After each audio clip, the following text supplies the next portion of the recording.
Welcome back. Something a little bit different from me this video. I'm going to do kind of a upcoming ZRacing series video. And in this I'm going to kind of look at the next 4 stages for the June ZRacing series with a little bit of a breakdown of each of the stages, and every week I'll recce the stage and break down some of the tactics that I would use in it. So June's ZRacing series then is going to be CityScapes, it's called, and thankfully it's away from some of the more punchier series that we've had previously. Wasn't the biggest fan of the after party. I'm not much of a climber, and Mercury May, I've quite liked it. It's been alright, but still quite a bit of climbing in it. So for the sprinter in me, I've been looking forward to something a little bit different. So stage one from the 2nd of June till the 8th of June then is going to be on Glasgow Crit Circuit, right? Bit of a favourite of mine. It's 6 laps, 18.3k, right, and 198 metres of climbing. 2 power-ups then, that'll be on there, will be the aero and the feather, right? Feather, really important on this one. And what I'll do is, later on in the video, is I'll show you my recce of the course, because I raced it today in a different series, and share some tips and hints from that then. So stage 2 is from the 9th till the 15th of June then, and that is going to be over in New York then, in the Park Perimeter Loop. So another Sprinter's Paradise on this one, so it's 2 laps, so it's 19.9 kilometres, the 254 metres of elevation, and very much like a lot of sprinters ones, it's got the feather in the draft. And what I'll do next week is I will try and race on that at some point, or try and race it early in the week so that I can do a Recon video and break down some of the pertinent points to stage 2. So stage 3 is from the 16th till the 22nd of June then, and that'll be in the Richmond UCI Worlds course. So a bit of a lumpy one this. It'll be 1 lap, 16.5 kilometres, 159 metres of elevation, and this will have the feather and the aero. Okay, so stage 4 then, so 23rd of June till the 29th of June is on London 8. It's 20.8k, 259 metres of elevation, and what the power-ups are the feather and the aero. So as you can imagine, with the feather, there's going to be some climbs on this one. So I mentioned earlier in the video today that I was going to show you the Recon of stage 1 and racing the Zwift Crit Racing Club on a Saturday morning. Just so happened to be Glasgow Crit Circuit. So I thought I'd jump on this and maybe show out some of the pertinent points of the course, and you can basically see how this race goes. So we had 8 people sign up for this.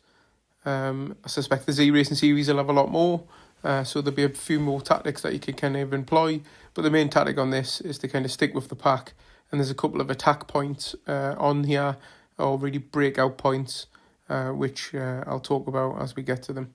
So we'll follow lap 1 and break down lap 1, and then we'll push forward in the race.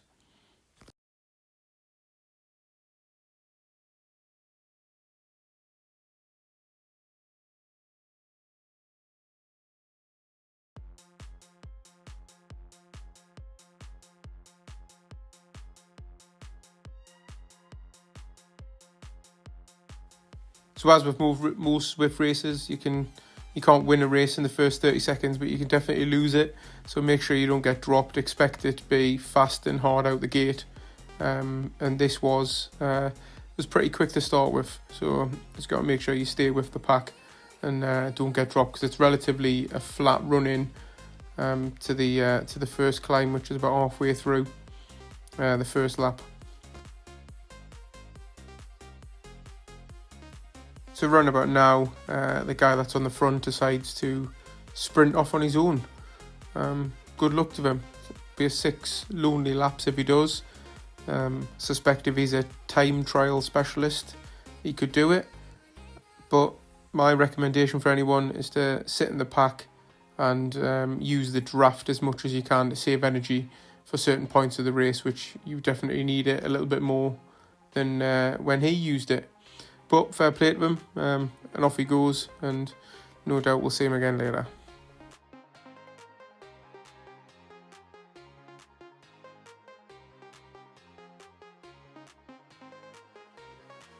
So I'd say this part on every lap is your recovery part.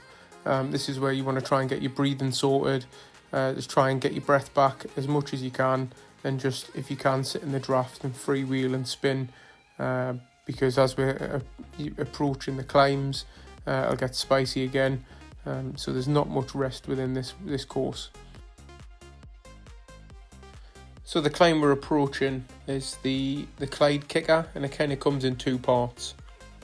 First part's relatively shallow, but as you come to the kind of crossing point, it kicks up to a bit of a ramp, and that's where you need to get out the saddle and just go flat out. You can see here from the video I'm showing, I tried this yesterday, and my foot came loose and I broke the cleat. Which is definitely not what you want to do in a race. But cleats repaired, 24 hours later, I'm kind of back in, and as you can see, this first part of the climb is really gradual, really draftable, and then there's kind of the plateau in the middle, the flat bit, and any power up that you've got, kind of save for the back end of this plateau. And I always use this next crossing point as kind of my aiming marker, so hit my power up, and then I just absolutely power up the climb. Just give everything you've got to stay with the pack. Because every single lap they are going to punch up this climb as hard as they can, and this will whittle down the pack, but also be a big attack point. I'll talk about that a little bit later on, but just make sure that you power up the climb and stay with the pack, and just remember you've got this downhill incline now, which then takes you straight on at the bottom of it to another, just a very short ramp, but just another ramp that you just need to kind of punch up as well. Because these ramps can kind of separate the packs quite a bit. Don't be deceived by this part then, it's very rolling, it's kind of 2 and 3% little roller, so it's not completely flat. So if you do go flat out on them climbs, make sure you still have got something for these bits here. And as you'll see, another little attack off the front by this guy who we caught within one lap after that little crazy attack he did at the beginning. Again, another little breathing point here where you can use this downhill to kind of catch your breath a little bit before you swing round the corner and you start the 800 metre lead in to the finish. So in the distance there you'll see the church. As you go around the church then, at the other side there's another incline, and what I have seen is as you go around, especially if you've got the feather, if you got that at the top of the climb, punching the feather now and attacking up this climb here can be another break point for people, because there's only 2 corners left, and that's where a lot of people kind of break the race up if they don't want to be involved in the sprint. As you come to this then, kind of sprint point for me, as you can see we're hit the 300 metre point. As we hit the corner, we're just under 300 metres. This is where I would go now.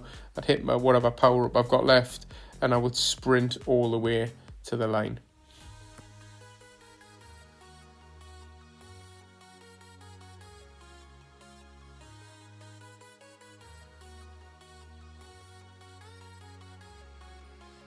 And that's lap 1 complete. What we'll do is we'll push forward now to the final lap of the race. As you'll see, there's only 4 of us left in this pack now then, so we managed to drop that Spanish guy that was a bit crazy at the beginning. Believe it or not, we just kept attacking the Clyde kicker every single lap, and that seemed to be the breaking point. The 4 of us now then, what we're looking for is we're just kind of all staring at each other now. No one kind of wants to go on the front. The pace drops off a little bit, and everyone's trying to catch a breath as much as they can. What I would say then, so with the riders that we've got on every lap, everyone's kind of shown their hand a little bit, and I think each one of these is attacked on the kicker every time. So we've kind of seen who can punch up it and who lags behind on it. And I think by the looks of it, the the guy with the polka dot jersey next to his name. I have a feeling he's gonna hit the Clyde kicker extremely hard.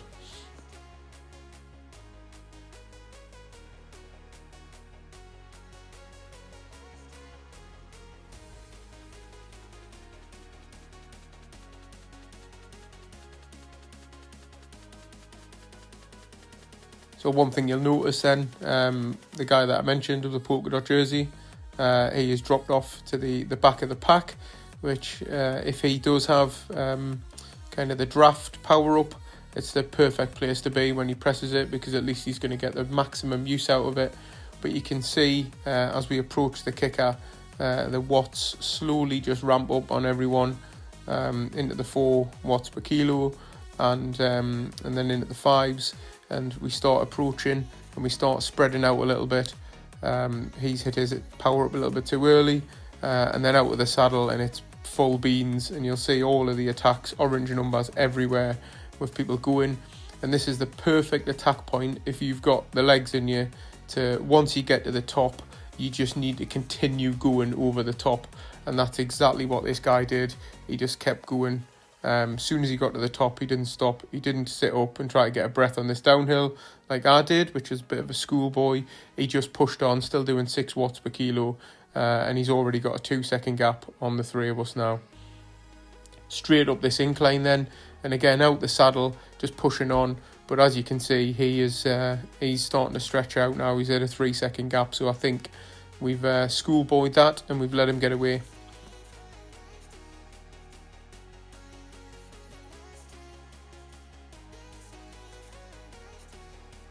So my aim in this now then is to sit on their wheel, not do any work, try and catch my breath back, because you can see my heart rate is in the 180s. So I want to try and set up for a sprint as much as I can, even though it's not exactly great conditions, because we've been smashing it up a kicker every lap, and that can really sap you and it can take it out of your legs. So you've got to recover wherever you can. But as we go around this corner here, we'll see the guy Hammer does put the hammer down and starts to push towards the church. I think he just tries to ride away from us, so we have to get straight onto the power to get back onto the wheels.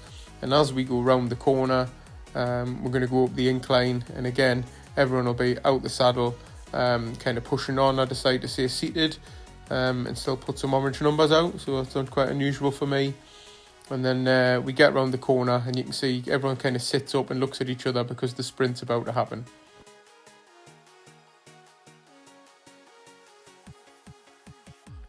I'm getting to this corner and I'm thinking I'm going to hit my power up.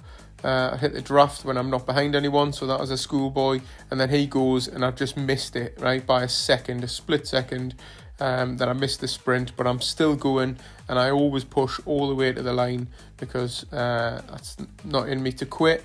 And as you can see, I start to close in, and I do get on the line 3rd place, so quite happy with that.